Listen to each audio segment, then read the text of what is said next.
बेरोजगार युवाओं के लिए नए नए नियम बनाता हूँ। बेरोजगार युवाओं के लिए नए नए नियम बनाता हूँ। गुंडे माफियाओं के लिए रोज नियम बदलता हूँ। मैं कुछ और नहीं, नीतीश सरकार कहलाता हूँ। नीतीश सरकार कहलाता हूँ। अपने बड़े बड़े वादों को चुनावी जुमला बनाया हूँ। लाखों युवाओं के भविष्य को गर्त में मिलाया हूँ। तभी तो जाकर चाचा भतीजा सरकार बनाया हूँ। तभी तो जाकर चाचा भतीजा सरकार बनाया हूँ। यूं तो अभी मोहब्बत की एक छोटी सी दास्तान दिखाया हूँ। यूं तो अभी मोहब्बत की एक छोटी सी दास्तान दिखाया हूँ। 20 साल नौकरी कराने के बाद शिक्षकों से एक नया पेपर लेने का इंतजाम किया हूँ। तभी तो जाकर बेसिक में भी बीपीएससी का ऐलान किया हूँ। तभी तो जाकर बेसिक में भी बीपीएससी का ऐलान किया हूँ। जी नमस्कार दोस्तों, मैं हूँ प्रवेश पाल और आप सभी का स्वागत है आपके अपने डिजिटल प्लेटफॉर्म प्रवेश एकेडमी पर। और आज एक ऐसे मुद्दे पर बात करने चल रहे हैं जो बिहार के सरकार में न रहते हुए बड़े बड़े दावों को बता करके, बड़े बड़े दावे को कर करके सत्ता में पहुंचने वाले लोग जब सत्ता में आते हैं तो किस प्रकार से विद्यार्थियों के जीवन के साथ खेलने का प्रयास करते हैं। अभी कुछ ही समय पहले 7th फेज बहाली का जो प्रक्रिया इन्होंने लाया उसमें 3 लाख शिक्षकों की भर्ती का वादा किया था, लेकिन जब उसमें सीटों का विवरण जारी किया तो 1,79,000 सीटों की सूची इन्होंने जारी किया। तो आप बताइए, एक तो 1,79,000 सीट हैं, ऊपर से जो शिक्षक कार्यरत हैं, संविदा कर्मी हैं, उनको अगर इस 7th फेज बहाली में शामिल होना है तो उनको भी पेपर देकर के बहाली होना है।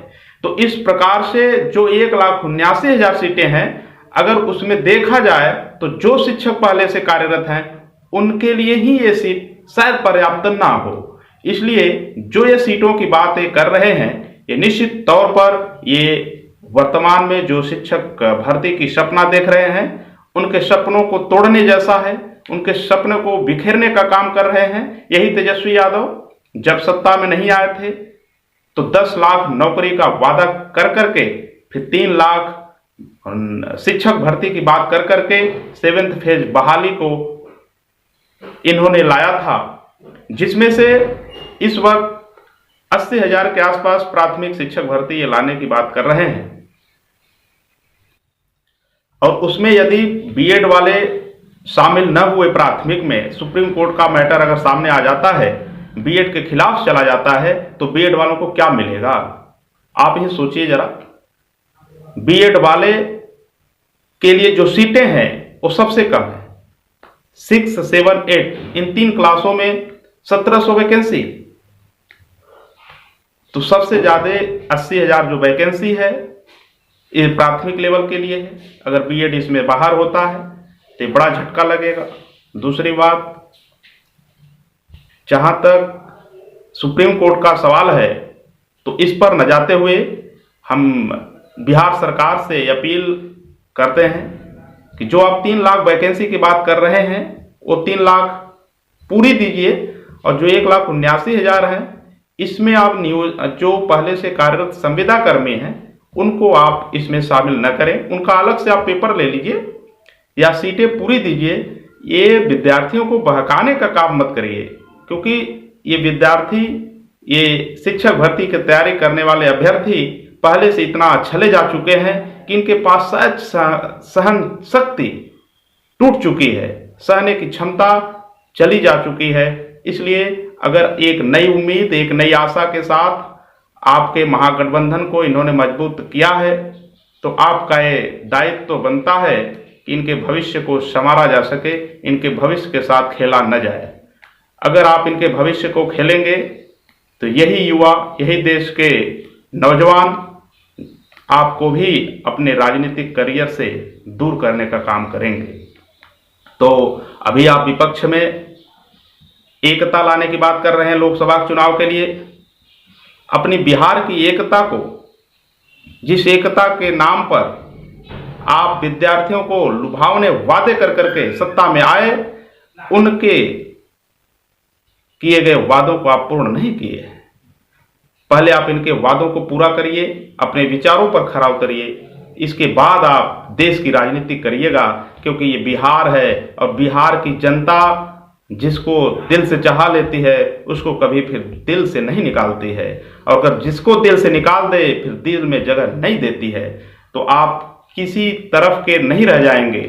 आज चाचा भतीजा का जो सरकार है ये निश्चित रूप से एक नई आशा लेकर के आया था, क्योंकि तेजस्वी यादव जब सत्ता के बाहर थे तो इनके अंदर सत्ता में आने के लिए बहुत बड़े बड़े वादे आ रहे थे। इन्होंने इतनी वादा किए जिसमें जनता और ये खासकर शिक्षक वर्ग इनको लाने का प्रयास किया और ये सत्ता में आए।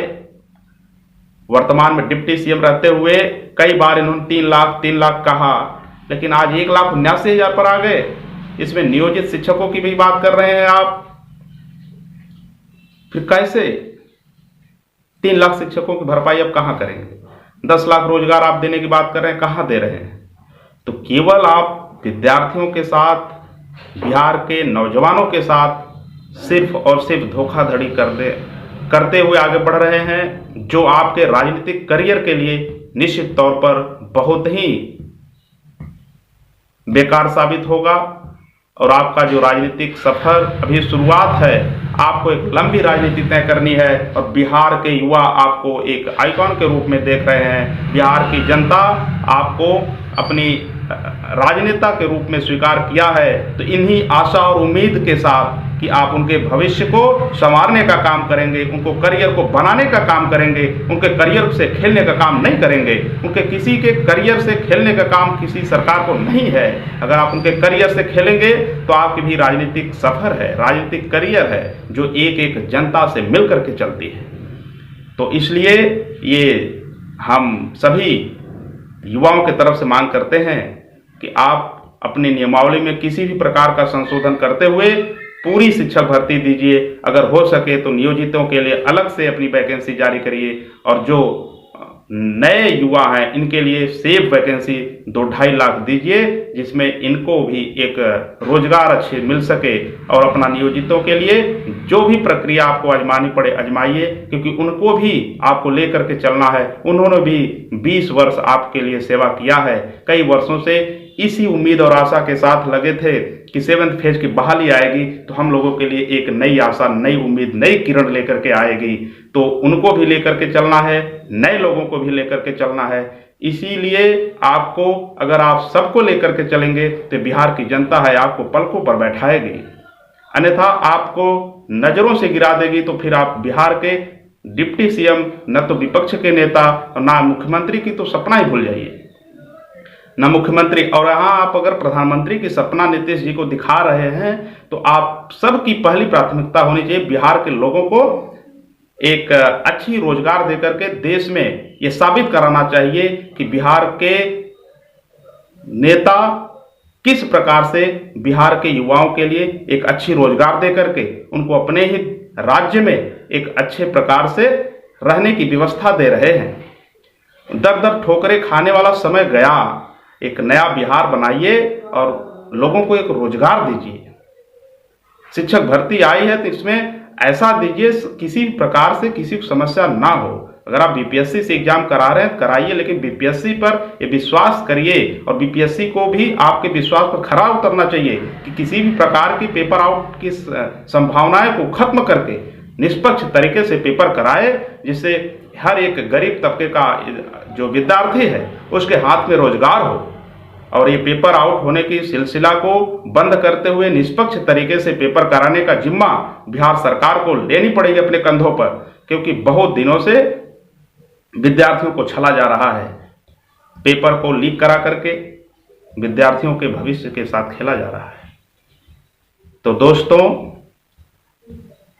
इस प्रकार से आपके आवाज को उठाना और जो आपके आवाज को उठा रहा है उसको सपोर्ट करना, ये आप सबकी पहली प्राथमिकता होनी चाहिए।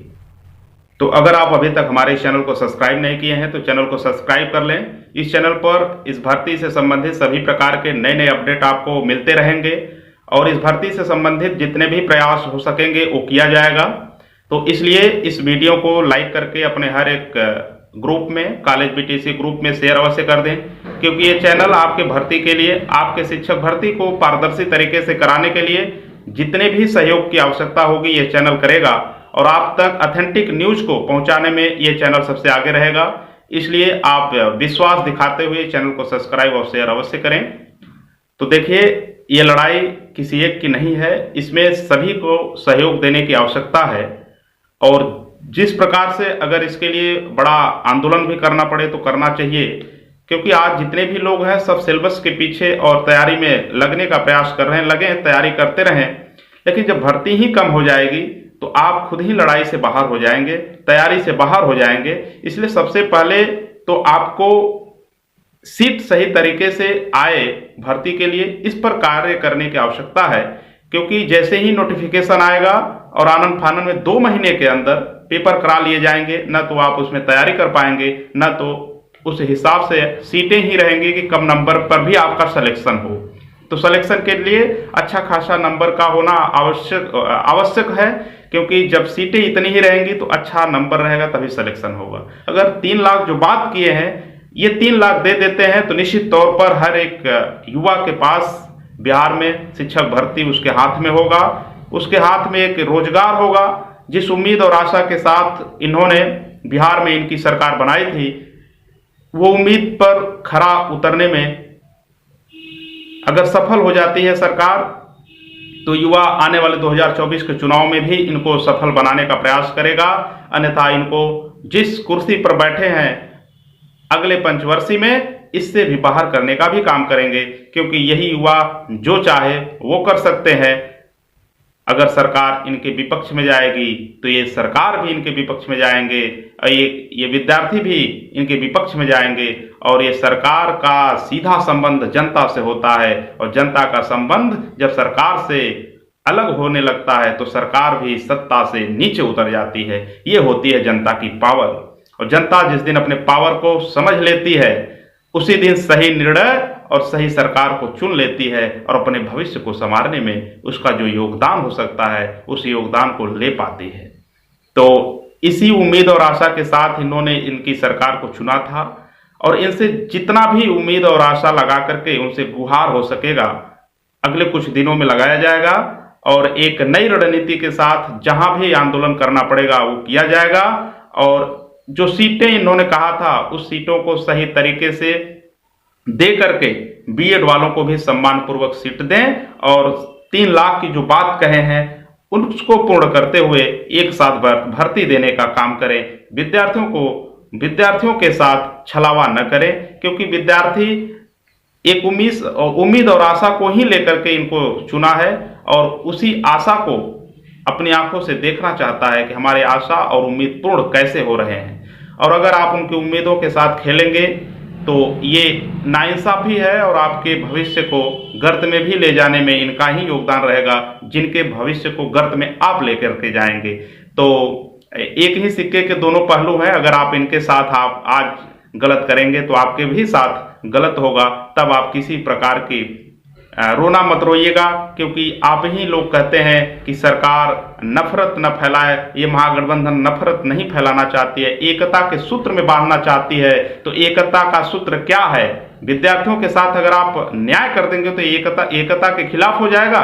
यही एकता है कि आप इनके सपनों को साकार कराइए, इनके सपने अपने सपने हों, और जो लक्ष्य इन्होंने देखा है उस लक्ष्य की प्राप्ति इन्हें अपने हाथों में हो।